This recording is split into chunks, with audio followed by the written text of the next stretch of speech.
Ir dar grįžkim prie svajonių. Ar reikia dalintis savo svajonėmis su kitais? Ir taip ir ne.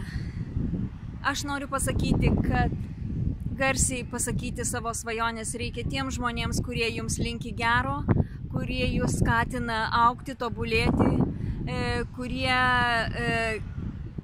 kviečia eiti teisingų keliu.